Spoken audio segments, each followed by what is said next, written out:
Hello, my name is Dr. Stephen Bradburn from toptipbio.com, and in this video tutorial I will show you how you can copy information from a result sheet and have this displayed on a graph or layout page.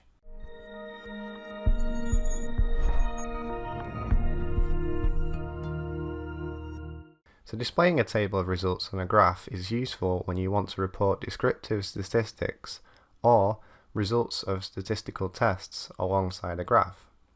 For example, as shown in the example on screen of a population pyramid, you could report information that may be otherwise unknown just by looking at the graph. So in the example, descriptive statistics such as the mean, the standard deviation and the standard error of the mean as shown.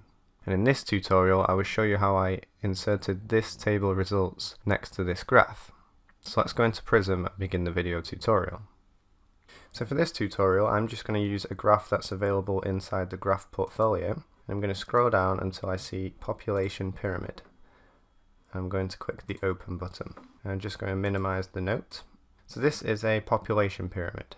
Learning how to create a population pyramid is shown in a separate video tutorial.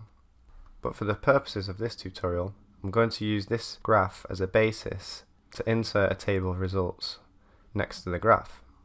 So firstly, I'm going to get some results that I can put onto this graph. And to do this, I'm going to go to my data sheet, and then I'm going to click the Analyze button. And then under column analyses, I'm just going to select descriptive statistics to get some basic information about this data set. I'm going to analyze both male and female groups in the data set and click OK. So in terms of the results that I want, I'm just going to return the minimum, maximum, the range, the quartiles, the mean, the standard deviation and the standard error of the mean, and the column sum. And I'm going to click the OK button.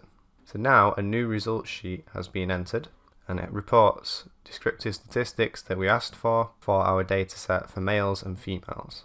So now what you want to do is to select by click and dragging on the result sheet the part of the data it is that you want to copy over onto the graph. So let's, for example, copy over the data that's the minimum, all of the quartile data, as well as the mean, the standard deviation and the standard error of the mean. So I'm going to click and highlight all of this information that I want, and then I'm going to right click and click copy. And now I'm going to switch back to my graph, and then I'm going to right click and then select paste table. And now you'll notice that the table of results have been pasted alongside the graph. So just drag this around so you can see it a little bit better. So that's the table of results now inside the graph inside Prism. So as the table's been pasted into the graph sheet, it's actually classed as an object. As with objects, you can change the size by using these blue squares at each corner to change the height and the width of the table itself. Another thing you can do is right click on the table and click Format Embedded Table. And this will open up a new dialog box where you can edit some appearance settings for the table. So here you can choose to have the column titles and the row titles shown, and you can also change the orientation of the table. You can change the appearance of the text by bolding the titles of the rows and the columns, as well as the font size and the font style.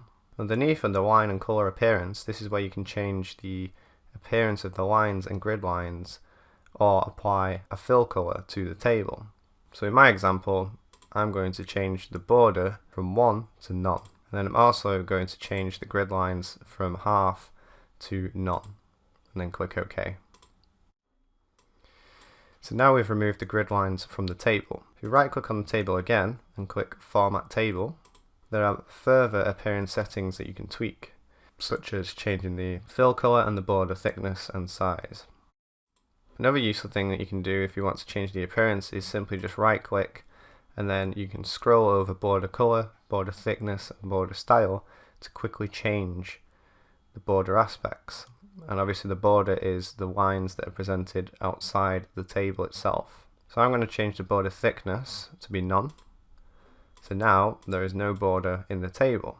So what I'm going to do now is just format this to put it alongside the graph. So I'm going to just delete my text associated with my figure legend.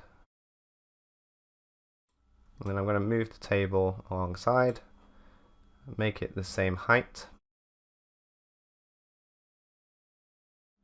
And then what I can do is just move my legend symbols above the column titles by click and dragging.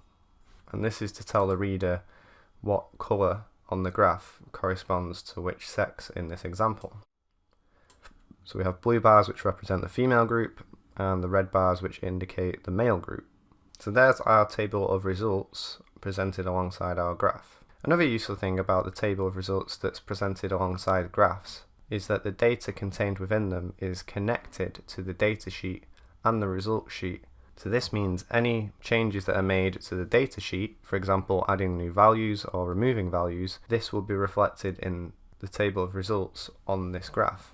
So if I show you an example, if you note here that the mean value for the males is currently minus 6.050. If I go back to the datasheet, and then for the male group, if I simply remove some values by highlighting and deleting, and then go back to my graph sheet, notice now that the data associated with the males has changed and updated in line with the change in the datasheet. Now the mean value is minus 8. So in this video tutorial, you've learned how to copy information from a result sheet and have this displayed on a graph or layout page in Prism. And you understand that displaying a table of results on a graph is useful when you want to report descriptive statistics or results of statistical tests alongside a graph. Did you like this video?